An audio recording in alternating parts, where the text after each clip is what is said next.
yeah. Oh yeah.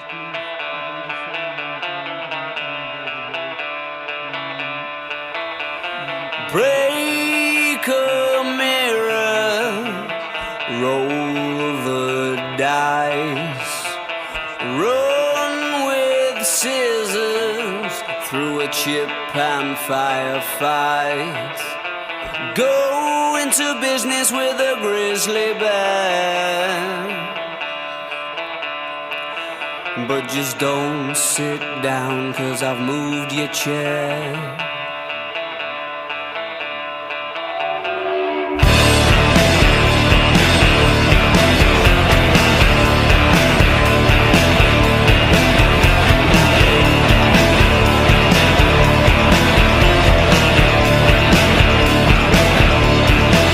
Find a well-known outman and start a fight. Wear your shell suit on bonfire night. Fill in a circular hole with a peg that's square, but just don't sit down, 'cause I've moved your chair.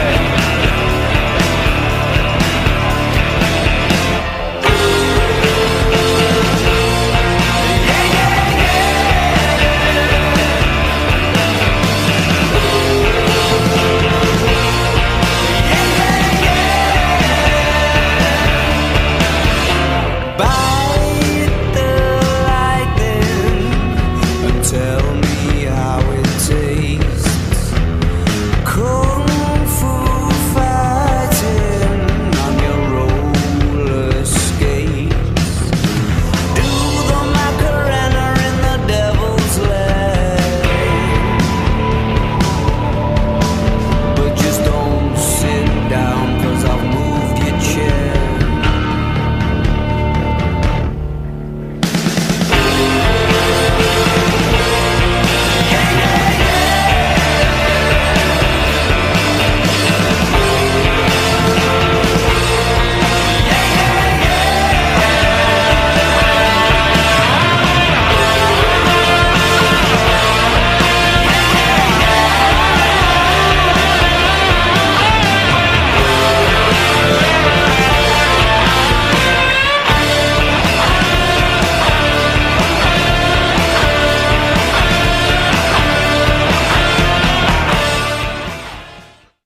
The Machine, what's going on?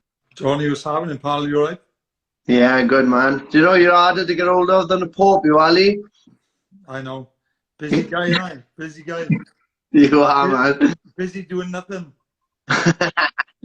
How's the honeymoon period with you and Robbie going? Alright. So this week, he went on Friday. My missus been up this weekend, stayed the weekend with me. And like now she's gone, I'm missing Robbie again, I gotta be honest with you. Oh, he's being used and abused then. Yeah, he is, to be honest. But I'm just sat there looking at the wall now, bored shitless. So hurry back. I bet it's not much. Obviously now you're in camp for the British title defence. How are you feeling in camp? Yeah, I'm feeling really good, but excuse me. Yeah, I'm feeling really good. Just counting down now, to be honest with you. It's been obviously a good while since I was out in December, and I'm busting to get back in now. I can't wait. So obviously, like you was expecting before this pandemic to fight for a world title, but now you got this task in front of you. Really, how do you feel about? Can you get yourself pumped for this? Yeah, so they offered me the fight. They said, look, obviously Andrade ain't really going to happen yet due to circumstances we can't really help and whatnot, but they offered me this fight and I said, fantastic, just be happier to get a date. To be honest with you, I would have just fought anyone. Just get me in there, just get me back into the lights, you know what I mean? But obviously really happy that I can defend the British title. It's not the fight I expected, or it's not really the fight anyone expected, to be honest, but it's just important for me to be back, and that's the main thing. Because you obviously know what you're capable of, you know your capabilities, but are you happy that you can have a few rounds before world title shots? Because obviously ring rust is a real thing, and you've been out for a while now, so are you happy to get them rounds? Yeah, of course. I think any fighter will tell you, to be honest with you, that it's not even about ring rust. It's just you don't want to be inactive for too long, because you just start struggling for motivation and whatever else. You know, it's just a bit like, just becomes repetitive training, and you don't really want to diet, you know, properly, because for what?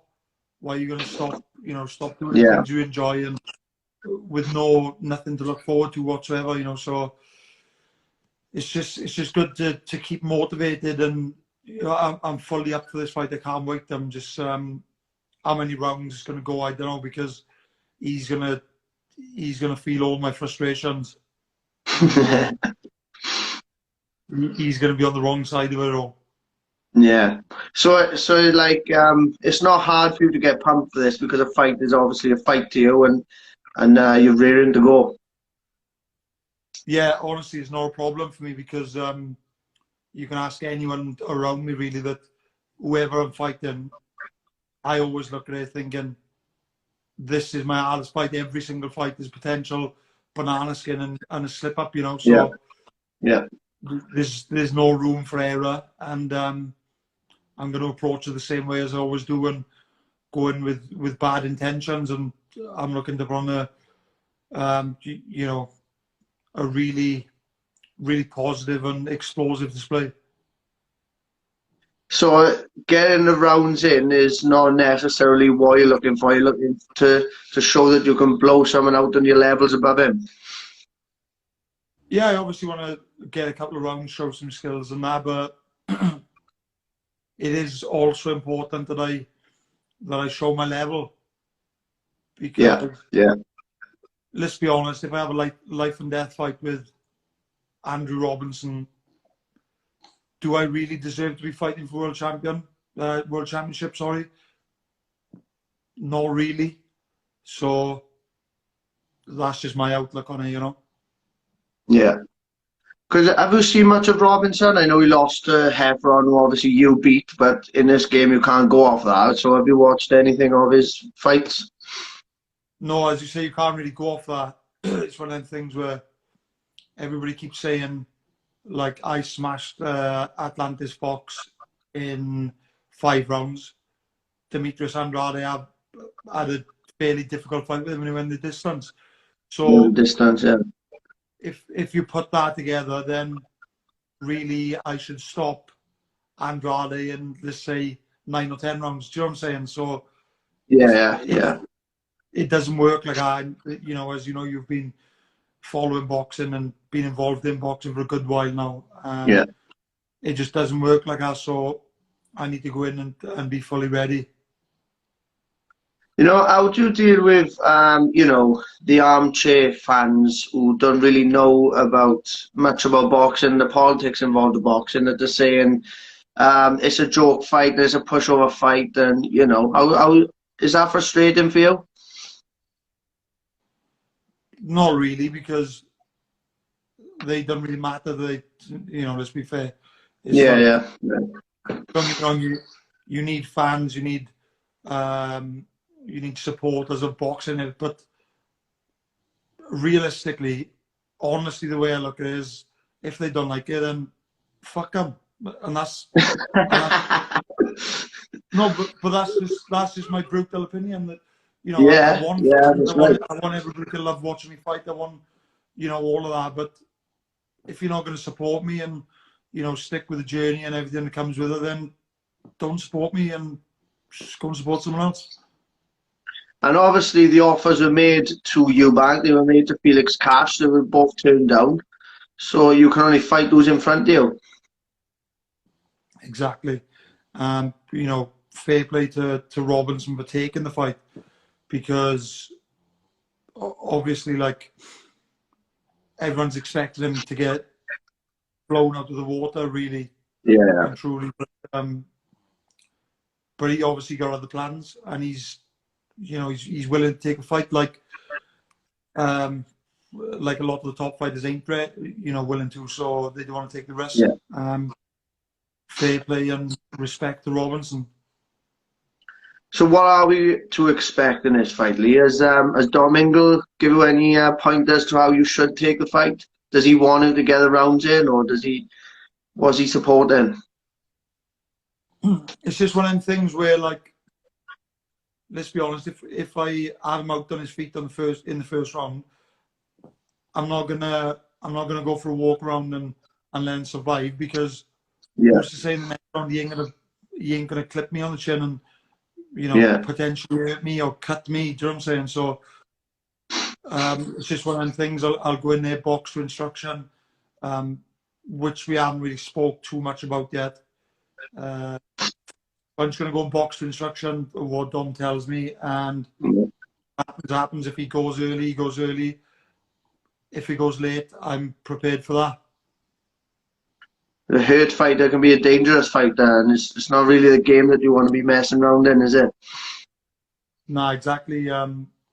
Anybody who follows me or supports me, they know, like, I'm all business, and if I can put somebody away, I'm not gonna, I'm not interested in going rounds. Don't get paid overtime, as they say. Preparation. I know the fight it was really made with Andrade. Was you prepping for an awkward southpaw up until this point? Have you had to change the preparation, and who were brought in for sparring? To be honest with you, because the fight was never actually signed and sealed with Andrade, although it will be because it's mandatory, we know it. We know that is going to happen, but because it's a situation where the fight actually, we didn't have a date, it weren't 100% when it was going to be, so we didn't actually start.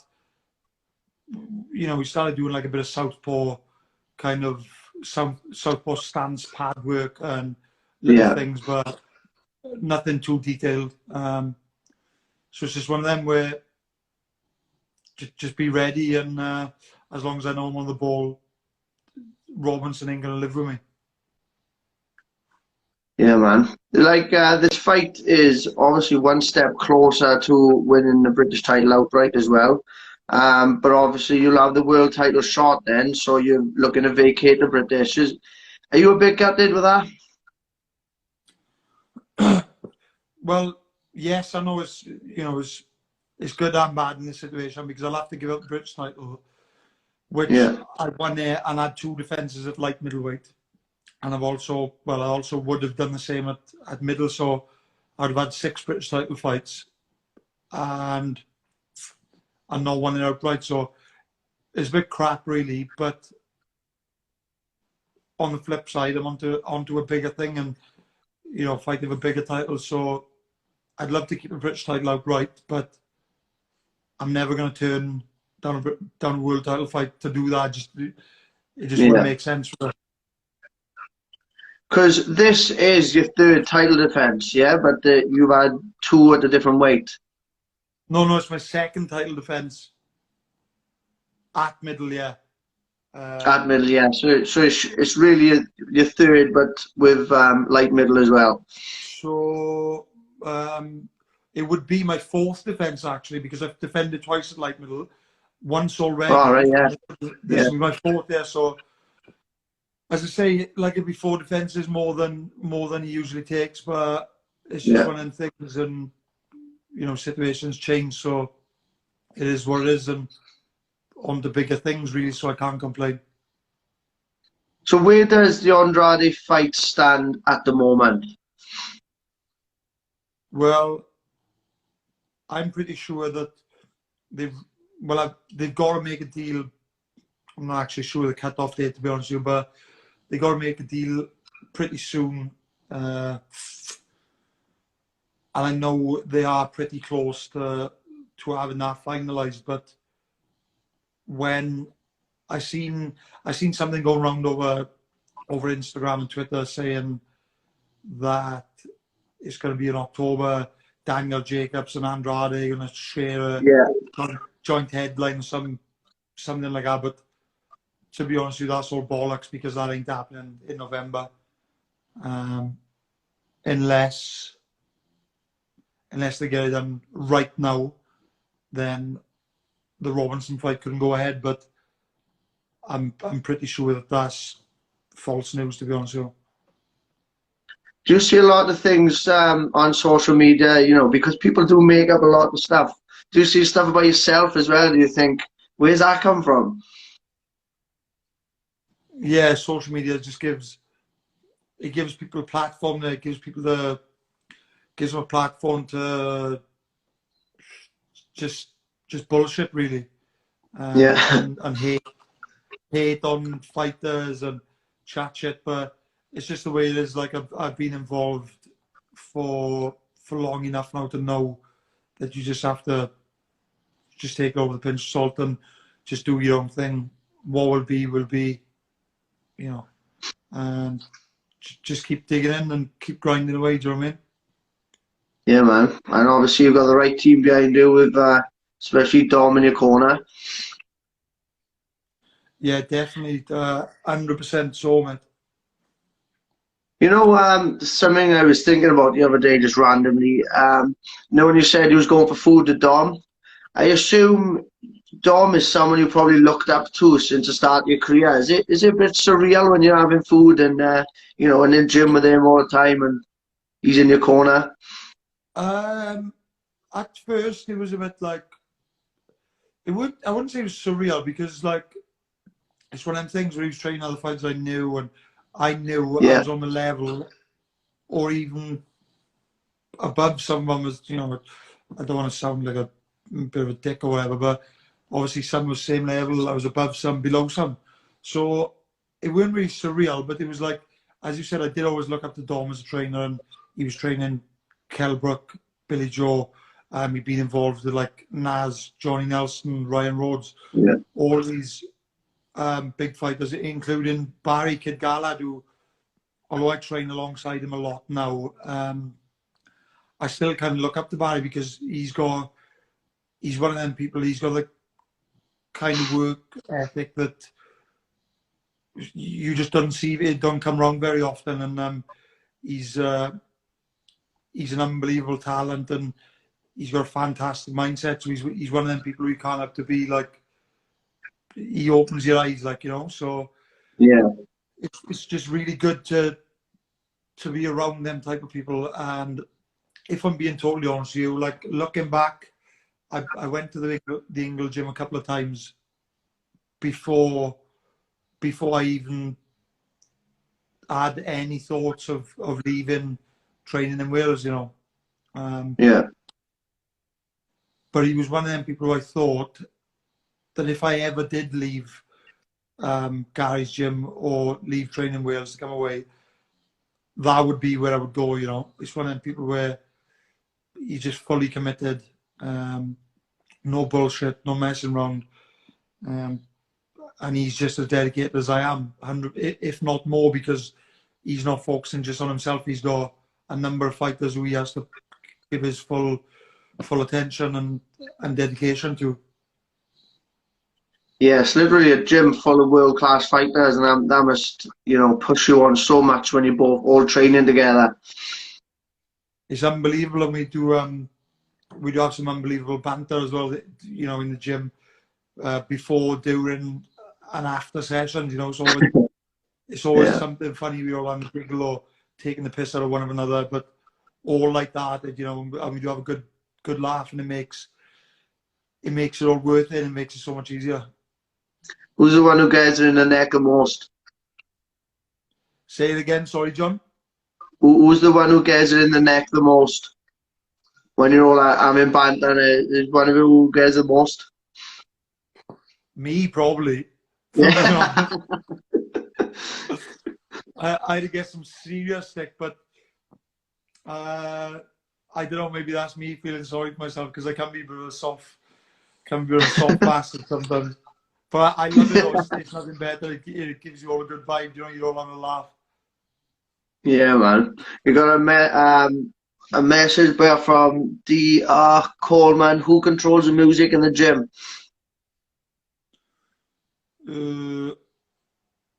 Usually Barry, Kid G. Usually Barry or myself. I'm probably second in line.